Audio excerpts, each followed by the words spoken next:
Salve, gente boa, tudo bem com vocês? Hoje eu quero falar com vocês sobre o ensaio Sobre os Canibais, de Michel de Montaigne. Mas antes, eu peço que vocês deixem seu like e confiram quem quer apoiar o canal, os links embaixo na descrição. Bom, Michel de Montaigne, ele foi um magistrado, né, do Tribunal de Périgueux e conselheiro do Parlamento de Bordeaux. Com 37 anos, ele meio que se aposenta e vai escrever a sua obra-prima, que são os ensaios. Ele interrompe porque ele é eleito prefeito de Bordeaux, e aí ele depois retoma. Assim que é publicado a obra, ele tem muito sucesso, e ele escreve então 2 tomos, né, e depois conclui mais um terceiro tomo. A obra fala sobre temas diversos, desde Cícero, passando por temas como a amizade, a tristeza, a morte. E ele mesmo brinca dizendo que a obra no fundo trata sobre ele mesmo, né? Assim, leitor, eu mesmo sou a matéria de meu livro, que é baseado aí nas experiências e nas reflexões dele, né? É importante também dizer que o Montaigne, ele nasceu em 1533 e morreu em 1592, então ele é um pensador do século XVI e contemporâneo aí da recém-descoberta do Novo Mundo. E nesse ensaio sobre os canibais, ele vai contar o encontro que ele teve em Rouen, na corte, com 3 indígenas do Novo Mundo, né? E ele também já havia tido contato com relatos de um amigo dele que morou muito tempo aqui na América. Bom, esse ensaio ele nos convida a refletir sobre os nossos julgamentos em relação aos ameríndios, né? Lembrando nesse contexto aí do século XVI, e a repensar nossa própria sociedade em relação às arbitrariedades do poder e às desigualdades sociais. Ele começa fazendo uma relativização do conceito de barbárie. Então ele fala que quando o rei Pirro se deparou com as tropas romanas, ele fala assim: não sei que espécie de bárbaros são esses, pois os gregos chamavam assim a todos os povos estrangeiros. Mas a disposição do exército que vejo, certamente não é bárbara.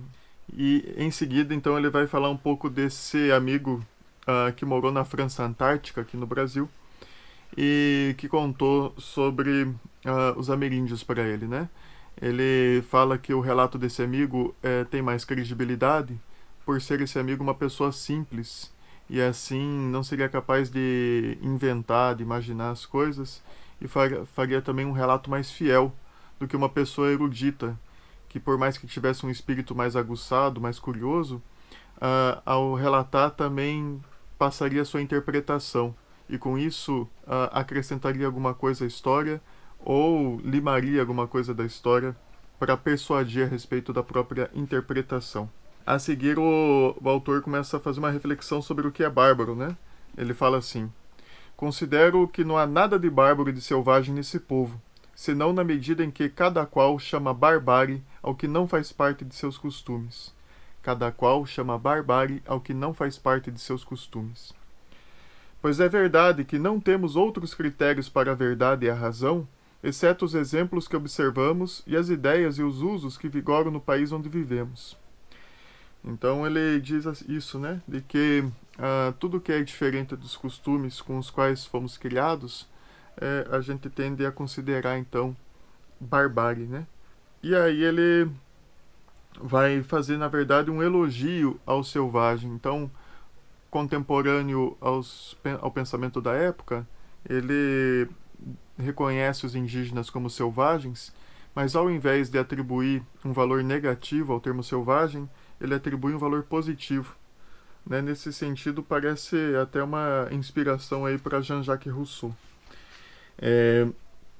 Ele vai falar assim: as pessoas desse povo são selvagens, entre aspas, da mesma maneira que chamamos selvagens aos frutos que a natureza costuma produzir por si só, enquanto, na verdade, são antes os que alteramos por nossos artifícios, os que desviamos de seu comportamento comum, que deveríamos chamar de selvagens. Os primeiros, né, os selvagens naturais, encerram vivas e vigorosas as propriedades e virtudes verdadeiras, úteis e naturais, que adulteramos nos outros, né? Esses segundos selvagens, né? Domesticados, né? Culturalizados, ao acomodá-los ao prazer de nosso gosto corrompido. E aí ele não só tem a novidade de atribuir um valor positivo ao status de selvagem, como ele também, ao invés de considerar o seu próprio pensamento ou o pensamento contemporâneo mais evoluído em relação ao pensamento passado, pelo contrário, ele lamenta, dizendo que foi uma pena que Licurgo, né, o legislador, e Platão, o filósofo, eles não tivessem tomado conhecimento dos povos ameríndios na época deles, né? Porque eles seriam muito mais competentes para pensar essa realidade. Mas aqui ele propõe uma reflexão bastante interessante, que é a seguinte: pego-me por vezes a lamentar que o conhecimento sobre eles não nos tenha alcançado antes, numa época em que havia homens mais qualificados para julgar a respeito. Lamento que Licurgo e Platão não tenham estado cientes de sua existência. E em seguida ele faz uma reflexão bem interessante, que é a seguinte: os antigos não foram capazes de imaginar um estado natural tão puro e tão simples quanto este que constatamos pela experiência, e tampouco acreditaram que a sociedade pudesse manter-se com tão poucos artifícios e vínculos entre os homens. É um povo, diria Platão, que não conhece nenhuma espécie de comércio, que não tem conhecimento algum das letras ou ciência alguma dos números, que não conhece sequer o termo magistrado e ignora a hierarquia, que não faz uso de serviçais e não conhece nem a riqueza nem a pobreza, que ignora os contratos, as sucessões, as partilhas, que não tem outra ocupação exceto o ócio, nenhum respeito pelo parentesco exceto o imediato, que não usa vestimenta, não tem agricultura, não conhece o metal, nem o emprego do vinho ou do trigo. Mesmo as palavras mentira, traição, dissimulação, avareza, inveja, maledicência, perdão, lhe são desconhecidas. Será que Platão consideraria a república por ele imaginada tão distante dessa perfeição? É interessante esse comentário que ele diz assim que a experiência vivida foi melhor do que a realidade imaginada em relação à utopia, né? Então que a utopia da República de Platão talvez não fosse tão distante, talvez ele até quisesse dizer que a realidade indígena é até superior à República imaginada por Platão. Então ele vai falar uma descrição sobre o canibalismo, que é assim o tema que chamava a atenção na época e que motivou essa reflexão. Fala assim: é aterrorizante ver o furor deles nos combates, que só se concluem com a morte e o sangue, pois ignoram a debandada e o pavor. Cada um traz, como troféu, a cabeça do inimigo morto por ele, e amarra na entrada de seu lar.